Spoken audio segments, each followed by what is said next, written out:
Baduy kebagi tilu, aya Baduy Rohimah cek Yusuf, aya Baduy Rohyati, aya Baduy Rohmati. Baduy Rohimah, Baduy anu bakal arasuk Islam, nu bakal ngebantu di mana geus terjadi provinsi Banten 2, bakal terjadi peperangan, nu bakal dibantu ku Baduy Rohimah. Allah Allah Allah Allah Allah Allah. Nah, para jamaah kaum muslimin wal muslimat rahimakumullah, ingat ieu teh engke jaga Baduy bakal jadi Kabupaten Baduy. Tambah kabupaten kedua Kabupaten Cigelis. Kabupaten katilu bakalna Kabupaten Gunung Kencana. Kabupaten kaopat bakalna Kabupaten Cibaliung. 4 kabupaten insyaallah bakal memenuhi persyaratan jadi provinsi. Jadilah engke provinsi Ujung Kulon. Bakal aya Kodam Jaya 35. Tidinya bakal ngebentuk Banten 2. Ulah kaget engke bakal terjadi seperti eta. Iraha eta di mana geus timbul riwayat Syekh Yusuf anu nyaritakeun baheula teh dek ditumbangkeun Baduy teh. Ulah cek Syekh Yusuf. Kabeh kaget kunaon make jeung diulah. Keuna nyarahoeun orang Banten bahwa di urang teh aya orang purbakala. Mun di Amerika aya Indian, lamun di Kalimantan aya Eskimo, lamun aya Dayak, lamun di Garut aya orang Padukuhan, lamun di Banten aya orang Baduy. Baduy kebagi tilu, aya Baduy Rohimah cek Syekh Yusuf, aya Baduy Rohyati, aya Baduy Rohmati. Baduy Rohimah, Baduy anu bakal arasuk Islam, nu bakal ngebantu di mana geus terjadi provinsi Banten 2, bakal terjadi peperangan, nu bakal dibantu ku Baduy Rohimah. Baduy nu kadua adalah Baduy Rohayati, nu hirup antara mempertahankeun Islam jeung mempertahankeun aslina kabaduyan, yakni sok disebut tradisi. Nu katilu adalah Baduy Ruhmati, otomatis rohna mati. Istimewa Syekh Yusuf ngomong teh hampir-hampir teu kaharti ku urang. Sugan teh manukati itu teh Baduy Rohmati, horeng ruh mati. Ruhna geus teu bisa diganggu gugat. Nu pertama berjuang asup ka lembur Baduy. Ieu adalah seorang utusan Banten nu sok disebut Wijaya, nu pernah basantren nyana ka Jawa Tengah ka Jawa Timur, memperjuangkan Islam asup ka nagara. Nah, padahal geus dilarang ku karuhun Banten ulah waka heuladan Wijaya. Kulantaran nyana boga titipan ti guruna kudu diperjuangkeun bae. Nyana terus berjuang, ternyata gelutlah nyana jeung oray. Rupana rupa oray tapi di dieu nama ke mahkota kerajaan. Tidinya terus jana berjuang memperjuangkan Islam, tapi Allah belum menghendaki. Nah iyalah tumbanglah nyana. Di ditu aya kuburana di Baduy. Maka orang dia kudu menghargai jeung menghormati sebab nyana pejuang Islam. Nu engke bakal aya nu berjuang di tetesan ti Syekh Yusuf, berarti teh Syekh Maulana Hasanuddin ketika Banten 2 geus berdiri, lamun urang geus aya ngadenge Kodam 35 Banten 2 Ujung Kulon kakarak bakal timbul tetesan Syekh Yusuf nu nyana nyekelan wasiat. Nyana nyekelan wasiat bakal numbangkeun Baduy anu boga ilmu pucuk umun. Ilmu pucuk umun diakui ku ilmu Banten, istimewa luar biasa. Itulah para jamaah kaum muslimin wal muslimat rahimakumullah, nu mantak lamun ku Syekh Yusuf harida ditumbangkeun Baduy, urang moal nyaho kos kumaha bentuk Baduy, kos kumaha nu asli, kos kumaha anu di kakina, kos kumaha anu patengahanana, jeung naon anu dilaksanakeunana. Urang lamun nyaritakeun Baduy masyaallah karim, Horenganan penuh ku unik-unik. Nyeritakeun tentang Baduy aya di ilmu thariqah. Moal keluar ti ilmu thariqah Banten. Ngabeberkeun tentang perjuangan Islam di Banten. Nu bakal diteruskeun engke lawanna rupa-rupa aya 3 lawan engke bakalna. Salah satu Baduy Rohimah nu bakal babarengan jeung urang berjuang numbangkeun Baduy eta. Kitulah para jamaah kaum muslimin wal muslimat rahimakumullah. Luar biasa, percaya tuh percaya nyanggakeun sadaya-daya. Hanya jelema-jelema petapa lah anu nyaho kana lalakon seperti eta. Insyaallah engke bakal bukti. Sejarah jalan ka dieu ge memeh dibangun, kula bener mah geus nyaritakeun 5 tahun memeh jalan dibangun. Waktu kula nyaritakeun ke bakal aya jalan ka Citorek gerage. Engke bakal aya jalan dipaksakeun ka Baduy. Ketika jalan eta geus aya walaupun kukumaha tetep bakal aya gerage ngan kazamanan jeung henteu lain urusan urang. Seputar sejarah ketorikohan Banten, perjuangan Banten masih terus sebab kerajaan Banten secara zahir aya walaupun encan diakui secara batin mah terus-terusan encan tumbang kerajaan Banten. Ulah dikira Banten tumbang. Engke bakal aya Banten 2 seperti tadi nu dicaritakeunana.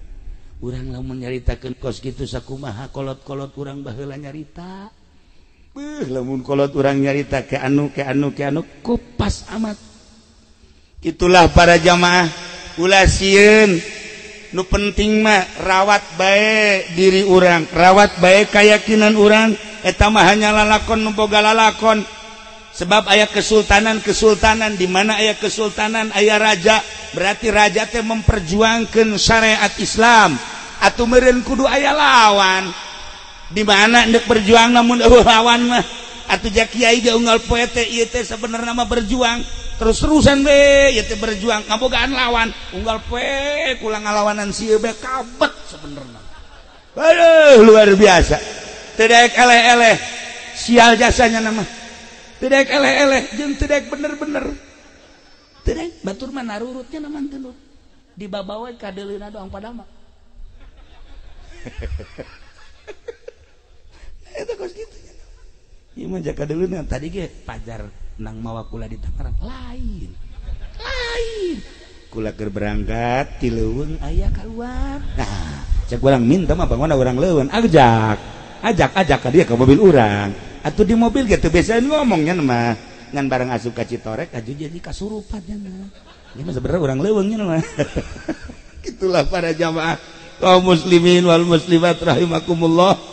Masya Allah karim horenganan ilmu teh rupa-rupa nu dicekel ku Kangjeng Nabi ilmu putih ilmu syariat ilmu Islam eta bae diteruskeun ku sahabat teruskeun ku para aulia Allah teruskeun ku para ulama-ulama berjuang teh make kitab Al-Qur'anul Karim di sisi eta aya nu memperjuangkeun ilmu-ilmu hitam kabelah dituna jadi tukang sihir jadi dukun atuh mangga bae eta urusan kos kitu mah masing-masing jak engke roh maka laluar menghadap Allah ieu atuh engke ge aya hidayah nya urang Baduy emang henteu loba kuari anu arasup Islam nya loba tapi di samping lobana urang Baduy nu asup Islam kapan urang-urang ge loba nu asup ka Baduy henteu bisa katahan tah kos kitu mah ja urang Tangerang ge aya anu kasulitan segala rupa susah bae cenah hirup aing ye daripada hese saat daripada mararat memaning hese sakarat geus aing mah maning ka Baduy bae nyoplokeun iman emang teu saeutik kitu anu arasup ka Baduy nyoplokeun iman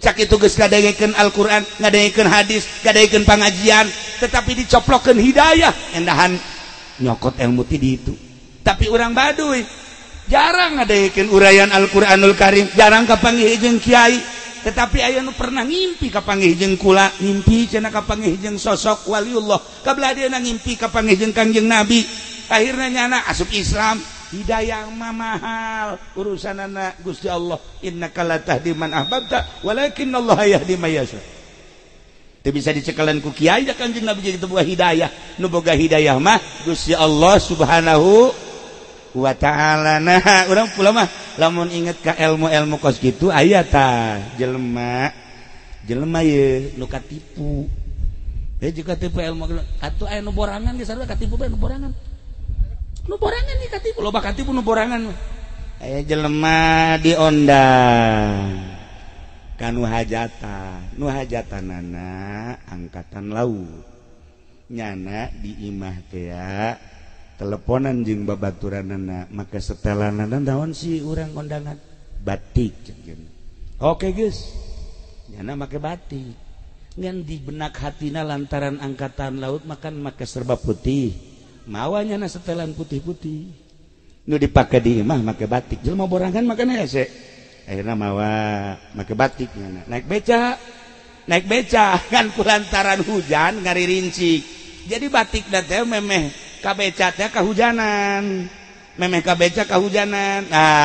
cek nyana lah di jero beca teh make batik aing daripada make batik membasuh kieu mendingan ganti di jero beca make baju putih jadi batikna dikataskeun nyana make putih begitu datang kan hajat deuk magrib datangna ka dinya dukang beca teh apan ai hujan mangaririncik ditutupan hareupna begitu dibuka kaget tadina make batik kuari make putih-putih ngajoak pocong cak kana teh bunga beca mah blon atuh kaget kabeh emang pocong iya pocong cak kana pocong tadi kan asup ka beca mah make batik kuari make putih-putih tah eta kan borangan mah kos kitu ieu ge tah teu meunang manggih kokorosakan padar pocong bae nyana dibere ku kula wiridan ieu wiridkeun sholawat sapeting 444 nya jeung geus kolot geus kaambe ieu na geus bau kuburan cek kula teh geus bal ka mana deui ieu baca cek insyaallah lah wiridan jam sabaraha cenah ke jam 12 ka ditu atuh ai wiridan mah insyaallah di wirid nya kabeneran beurangna teh anu paeh beurangna tadi teh tas mau tatanggana nyana mikiran we sholawat ya aing dibaca kumaha mun aya pocong sholawat mah aing khusyuk kumaha geus kolot kieu masih kena borangan kene bae masyaallah begitu dibaca kakarek menang 3 doang geus culak-cileuk bae aya pocong geus culak-cileuk bae ya Allah eta nu borangan mah kos kitu teh nu borangan mah kabeneran aya budak nyekel ucingna di kongkorongan ku kantong kerese di dinyana ditendeunan batu korotak mun leumpang kokorotakan kan eta leumpang deui di hareupeun lawangnyana atuh langsung karak menang 11 doang sholawat dibuka ku jana langsung nangkep pamajikanan cek pamajikanna kunaon ka haji ngomong kana pocong di mana itu kokorotakan bae ditangkep kencengnya sa pamajikanna cek pamajikanna tek tunggal peuting gitu teh pocong pamajikan mah kos kitu bae sia teu meunang bae urang wiridan haju ditoelan bae nah tapi di ditu tah mah di dieu mah leuwih parah sabarang para jamaah kaum muslimin wal muslimat rahimakumullah nailah rahmat Kangjeng Nabi nyorot ternyata rahmatan lil alamin kasorot ka unggal lembur kasorot ka unggal daerah mun lain rahmat Kangjeng Nabi nyorot ka dieu moal bisa kieu berarti di diri urang aya nur Allah aya nur Kangjeng Nabi tinggal nyingkapkeunana bae sing bisa abeh nur ilahi jeung nur Kangjeng Nabi bener-bener karasa ku urang kanyahoan geus karasana kumaha kanyahoan geus karasana pinuh ku adab tata krama jeung daek ngalaksanakeun syariat ketika jelema aya tata kramaan bagus sesuai jeung Al-Qur'an sesuai jeung hadis ngalaksanakeun syariat salatna puasana zakatna hajina mun nyana geus nisab eta berarti nur Kangjeng Nabi na geus kaciri tinggal ngabongkar rasana supaya karasa Kangjeng Nabi kurang hadirna di hate supaya karasa nur Gusti Allah karasa di hate na etalah supaya dibongkar diperdalam deui kula mengamati di dieu luar biasa di dieu teh seakan-akan kos kerajaan kos kesultanan lantaran geus aya adab-adaban mun urang nyaritakeun benda kerep Cirebon di pangjumaahan teh ieu barisan leluhur kiai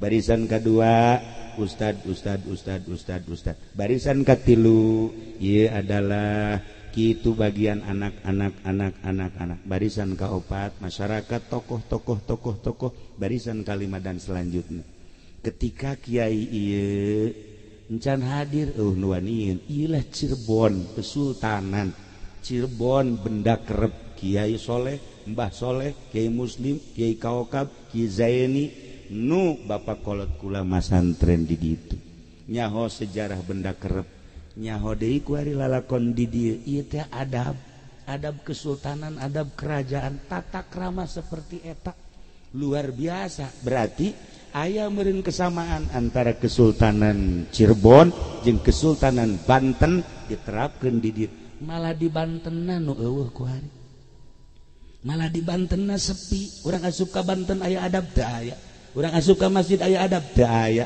malah bercokol di Banten teh perebut wallahu alam naon diperebutkeunana nu jelas urang mah kuari bersyukur ka Gusti Allah masih kene aya tata krama jeung adab-adaban kesultanan adab-adaban aulia-aulia Allah kitulah para aulia Allah henteu pernah we ka guru teh suul adab henteu pernah bae ka guru teh nganyerikeun teu pernah paling negor dengan penuh adab seperti eta jelema bakal ditaekeun ku Gusti Allah dengan tawadu bakal ditaekeun ku Gusti Allah mantak sabenerna mah di daerah Citorek teh aya kekurangan aya kaleuwihan sarua di daerah mamana ge aya kekurangan aya kaleuwihan geus kekurangan jeung kaleuwihanana urang saring hampura saling jungjung saling doakeun atuh kula khususna sarombongan ti Tangerang ka dieu silaturahim inti nama jalain rek ngaji-ngajiteun rek neuleuh parawan urang dieu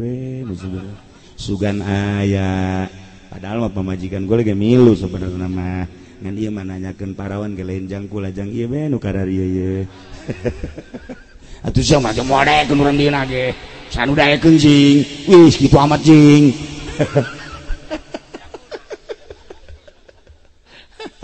itulah para jamaahnya jadi silaturahim antara kula jeung sarombongan jeung urang dieu ulah aya hijab ulah aya sekat kula urang dieu sarua pada makhluk Allah Subhanahu wa taala pada umat Kangjeng Nabi Muhammad sallallahu alaihi wasallam.